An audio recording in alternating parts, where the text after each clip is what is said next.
Ein Elvis-Song, der 40 Jahre nicht veröffentlicht wurde. Gibt's das? Ja, das gibt's. Das gab's besser gesagt. Und wir werden heute auch der Frage nachgehen, warum wurde denn dieser Song eigentlich nicht veröffentlicht oder anders gesagt, warum wurde dieser Song nicht verwendet? Seid wieder mit dabei. Elvis Presley. Ja, herzlich willkommen, liebe Freunde, zu einer neuen Ausgabe von In Elvis Veritas. Bevor wir zu der heutigen spannenden Geschichte über diesen verlorenen Elvis-Song kommen, möchte ich noch ein bisschen auf die aktuellen News eingehen, die jetzt worauf wir Elvis-Fans ja alle ganz gespannt warten, auf die neueste Veröffentlichung von Baz Luhrmann, die ja noch für dieses Jahr sogar geplant ist. Jetzt gibt es sogar schon einen richtigen Titel. Der Titel heißt Epic und zwar ist das die Abkürzung Elvis Presley in Concert, Epic, und Epic bedeutet natürlich auch episch, also ein bahnbrechendes Epos. Wir können gespannt sein, ein interessantes Wortspiel, wie ich finde, das Baz Luhrmann sich hier ausgedacht hat.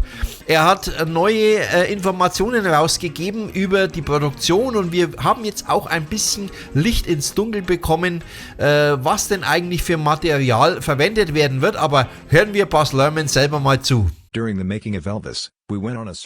Während der Dreharbeiten zu Elvis suchten wir nach angeblich noch nie gesehenem Filmmaterial aus den legendären Konzertfilmen der 1970er Jahre Elvis That's the Way It Is und Elvis on Tour. Mein erster Gedanke war, dass wir das ungenützte Material vielleicht restaurieren, falls wir es überhaupt finden, und in unserem Elvis-Spielfilm mit Austin Butler verwenden könnten. Ich beauftragte also Leute, die in unterirdischen Salzminen vergrabene Filmarchive von Warner Brothers zu erkunden, und zum Erstaunen aller entdeckten wir 68 Kisten mit Filmnegativen sowie noch nie gesehenes 8mm Material. Es dauerte 2 Jahre, das Material in einer nie zuvor gezeigten Qualität zu restaurieren, während das Team akribisch den Ton aus den vielen ebenfalls ausgegrabenen ungewöhnlichen Quellen zurückgewinnen musste. Zu den größten Funden gehörten bisher unveröffentlichte Aufnahmen von Elvis, in denen er über sein Leben und seine Musik spricht. Dies war die Inspiration für Epic, Elvis Presley in Concert, das weder eine Dokumentation noch ein Konzertfilm im eigentlichen Sinn ist. Elvis nimmt das Publikum mit auf seine Lebensreise und verbindet unveröffentlichtes Filmmaterial mit legendären Auftritten, die so noch nie präsentiert wurden. Von der Las Vegas Show 1970 über die Tournee 1972 bis hin zu unvergesslichen Momenten des Gold Jacket Auftritts 1957 auf Hawaii. Vor allem aber wird Elvis singen und aus erster Hand von seinem Leben erzählen, sowohl durch die klassische als auch die zeitgenössische Musikperspektive. Ja, und damit ist auch die Frage geklärt, die ich neulich in meinem Elvis News Video aufgeworfen habe. Gibt es tatsächlich nur Material von Elvis That's the Way It Is? Es sah ja mal so aus. Oder gibt es auch Material von Elvis on Tour? Ja, beides, wie wir jetzt wissen. Und hinzu kommt auch noch Material von 1957 Elvis in Hawaii. Ich bin gespannt, ihr wahrscheinlich auch.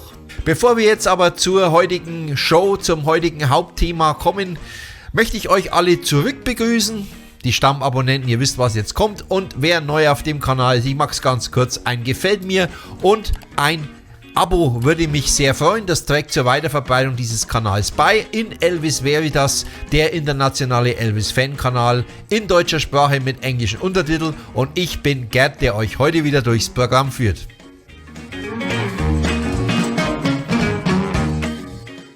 (1964) drehte Elvis Presley seinen Film Roustabout, eine Hal Wallis Produktion, und dieser Film, der brachte Elvis interessanterweise seinen letzten Nummer 1 Film-Soundtrack in den US-Albumcharts ein. Ich habe dazu ein Video gemacht, warum gerade dieser Soundtrack möglicherweise auf Platz 1 gekommen ist. Ich verlinke euch das Video dazu oben, ihr seht es eingeblendet. Ja, und wie immer für einen Elvis-Film brauchte es natürlich auch für den Film Roustabout einen Titelsong, und es war damals üblich, dass, und wenn ich auf das Video von letzter Woche verweise, wo wir uns mit Elvis-Demos von Doc Pomus befasst haben, so war es auch bei Roustabout so, dass verschiedene Komponisten und Textdichter Songs sozusagen eingeschickt haben für den Elvis-Film, und so war es auch bei Roustabout. Es wurde ein Song eingeschickt, der stammte von Otis Blackwell und Winfield Scott, und Dieses Autorenduo hat einen Song eingeschickt mit dem Titel I'm Aroused About. Soweit, so unspektakulär. Elvis ging am 3. März 1964 ins Tonstudio, um den Soundtrack für den Film Roustabout aufzunehmen. Interessant übrigens sind die Aufnahmezeiten. Elvis nahm tatsächlich diesen Soundtrack am Tag auf. Dazu muss man wissen, dass Elvis ein Nachtmensch war. Normalerweise fanden die Aufnahmesessions immer in der Nacht statt. Hier aber interessanterweise am Tage. Wie Elvis das geschafft hat, na gut, hat er aus seiner Sicht eine Nachtschicht eingelegt, möglicherweise. Warum das so war, kann ich euch nicht sagen, hatte sicherlich technische Gründe.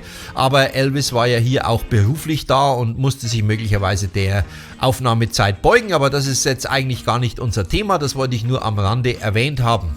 Am 3. März 1964, vermutlich am Nachmittag, nahm Elvis also diesen Song auf, I'm Aroused About, der ja von Otis Blackwell, übrigens ein farbiger amerikanischer Autor, der auch zum Beispiel Return to Sender für Elvis geschrieben hatte, ein sehr, sehr interessanter Autor. Und auch dieser Song, ja, den, wird gleich darauf zu sprechen kommen, erstmal niemand hörte, ist ein klasse Song geworden und wir werden dann auch gleich reinhören, wenn wir in die Analyse einsteigen. Der Song war fertig im Kasten, alles war bereit, aber jetzt kamen die Einwände. Hal Wallis hatte sich den Song angehört und sagte, nein, diesen Song können wir definitiv nicht verwenden, denn dieser Song ist erstens mal, ja, für einen Elvis-Film fast schon zu hart, zu rockig, ist natürlich jetzt alles sehr mit Vorsicht zu genießen, aber so empfand es Hal Wallis. Aber was ihm am allermeisten störte, war der Text, denn der Song war doch mit einem gewissen sozialkritischen Unterton verfasst. Wir müssen ja wissen, dass ein Roustabout ein Gelegenheitsarbeiter ist, der beim Zirkus arbeitet oder bei den Schaustellern. Wir kennen das, jetzt kommt ja wieder die Sommerzeit und auch bei uns gibt es wieder die traditionellen Feste mit den Fuhrpikes und diese Roustabouts, ja, in Deutschland nennt sie natürlich keiner so, die gibt es auch heute noch und ein solcher war ja Elvis in dem Film. Ja, und der Song I'm Aroused About, der nahm das so ein bisschen auf die Schippe, doch mit einem ziemlich kritischen Unterton und das mochte Hal Wallis nicht. Er störte sich vor allem an einer ganz bestimmten Zeile. Wanna take it out, stick it in his ear. Wanna take it out, stick it in his ear. Wir haben es gerade gehört.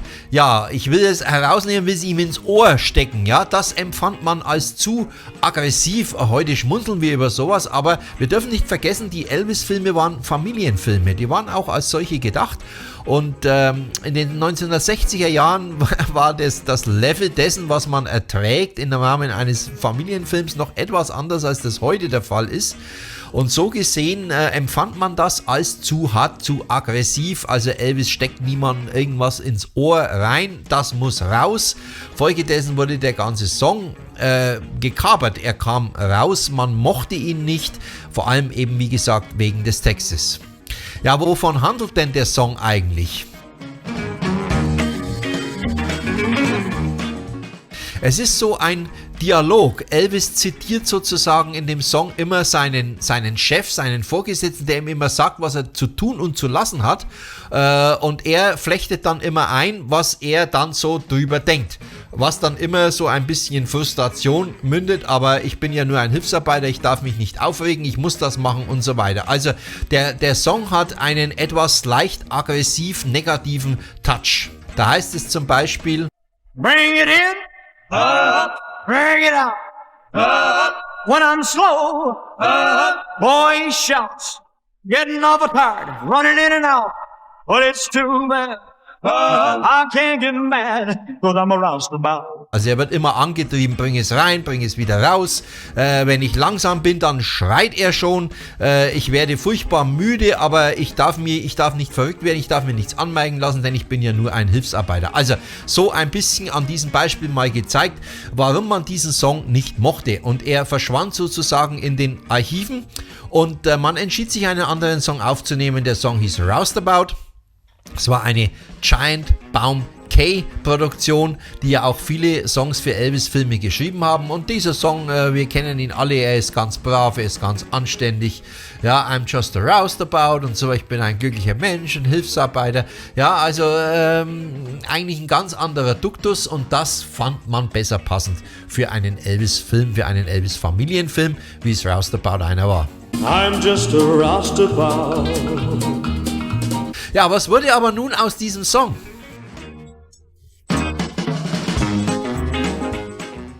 Was aus dem Masterband wurde, wissen wir nicht. Tatsache ist, dass im Jahr 2002 um diesen Dreh rum, Winfield Scott, einer der beiden Autoren, sagte, ich habe auf meinem Dachboden die Aufnahme eines Elvis-Songs, den noch keiner gehört hat.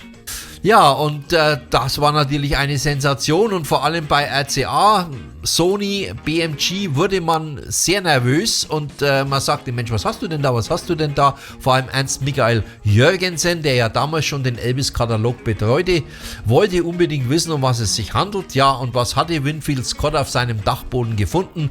Ein Acetat. Ein Acetat ist also eine, ja, man kann sagen, eine Promo oder eine Testplatte, die von einem Song schnell gemacht wird. Die Qualität ist nicht sehr gut und das ist auch zwar vom Masterband runtergenommen, aber keine gute Qualität, kann man vor allem auch nicht oft abspielen.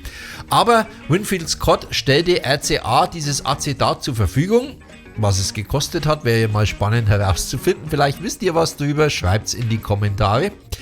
Ja, und Ernst Michael Jürgensen hat für das Elvis-CD-Projekt Elvis Second to None, das im Oktober 2003 erschien, diesen Song I'm a Roustabout als Sensation, als bislang unveröffentlichten Elvis-Song sozusagen mit draufgegeben. Elvis Second to None also includes a recently discovered track that no Elvis fan has ever heard. Wenn wir uns die Version anhören, dann stellen wir aber fest, dass die Tonqualität nun ja eben klingt wie von einem Acetat. Man kann den Song selbstverständlich anhören, aber es reißt einem nicht vom Hocker. Vor allem, wenn man ihn im Zusammenhang mit den anderen Titeln dieser hervorragend gemachten CD hört, Elvis Second to None, denn die Songs wurden natürlich alle remastert, wurden gut aufbereitet, sodass hier wirklich ein sehr, sehr guter Klang entsteht und dieser Song fällt natürlich deutlich ab. Er klingt stark digitalisiert, er klingt sehr verengt. Wir hören uns mal einen kurzen Ausschnitt an. Ja, und in dieser Qualität wurde, wie gesagt, am 7. Oktober 2003 auf dem CD-Album Elvis Second to None der Song zum ersten Mal veröffentlicht. Es war zu diesem Zeitpunkt der neueste und auch letzte noch tatsächlich unveröffentlichte Elvis-Song. Nun ist die Geschichte aber noch nicht zu Ende, liebe Freunde, deswegen habe ich dieses Video auch gemacht, denn dieser Song hat tatsächlich noch eine weitere Geschichte. Am 12. Mai 2017 veröffentlichte das Sammlerlabel Follow the Dream Records, FTD, ein Album, einen Companion zu Roustabout. FTD hat ja viele solcher Film-Soundtracks bereits veröffentlicht mit Outtakes und so weiter. Und man war gespannt, ob auf dieser Doppel-LP bzw. CD zu Roustabout von FTD auch I'm a Roustabout mit drauf sein wird, möglicherweise sogar mit Outtakes. Nun ja, so weit ging die Liebe dann doch nicht. Outtakes hat man offenbar keine gefunden, aber der Song war drauf. Aber jetzt kommt das Erstaunliche, er war drauf in einer hervorragenden Soundqualität, so wie man ihn wirklich vorher nie, kein Vergleich zu der Acetataufnahme von 2003. Ja, und jetzt stellt sich die Frage, wie ist das möglich? Und es gibt hier unterschiedliche Theorien. Ich habe leider keine wirklich gewinnbringende Antwort gefunden, ob man jetzt den Master entdeckt hat, was ich fast nicht glaube. Aber es gibt Gerüchte, dass möglicherweise eine Art Kopieband von den Studio-Sessions vorhanden war, vom 3. März 64, wo dieser Song aufgenommen wurde. Denn ursprünglich hieß es ja, es gab kein Masterband, es gibt nur dieses Acetat. Möglicherweise hat man eine Kopie gefunden, denn dass man jetzt nur mit computertechnischen Mitteln 2017 den Song in der Qualität derart nach oben geschraubt hat, das kann ich persönlich mir nicht vorstellen. Ich glaube, dass es eine bessere Quelle ist, vielleicht auch ein Acetat, das noch gar nicht abgespielt worden war. könnte sein, aber 2 Acetate von einem Lied ist eigentlich auch unüblich. Also, ich weiß nicht, ihr beteiligt euch rege in die Kommentare, schreibt rein, was ist eure Theorie, wie konnte es dieser Song schaffen, in dieser guten Qualität veröffentlicht zu werden? Mein Tipp und auch die Internetrecherchen geben mir da ein Stück weit recht, möglicherweise eine bessere Quelle gefunden, vielleicht ein Kopieband vom Masterband, das man hernehmen konnte. Anders ist diese wirklich exzellente Qualität, die wir 2017 von diesem Song bekommen haben, nicht zu erklären. Build it up, knock it down. Build it up, knock it down. Ja, liebe Freunde, es gibt auch noch weitere Elvis-Songs, die erst Jahre oder Jahrzehnte später veröffentlicht wurden. Da werden wir uns aber in einem anderen Video mal damit beschäftigen. Ihr könnt wieder gerne und fleißig in die Kommentare reinschreiben. Was haltet ihr von I'm a Roustabout? Welcher Song gefällt euch besser? Roustabout, der dann auch offiziell 1964 veröffentlicht wurde, oder I'm a Roustabout, der wie gesagt erst 40 Jahre später das Licht der Welt erblickte. Wie dem auch sei, schreibt in die Kommentare, ich würde mich darüber freuen und bin gespannt, was ihr schreibt. In diesem Sinne wünsche ich euch wieder jetzt eine gute Woche, wir sehen uns am nächsten Sonntag wieder. Bis dahin bleibt gesund und Servus, euer Gerd, long live the King.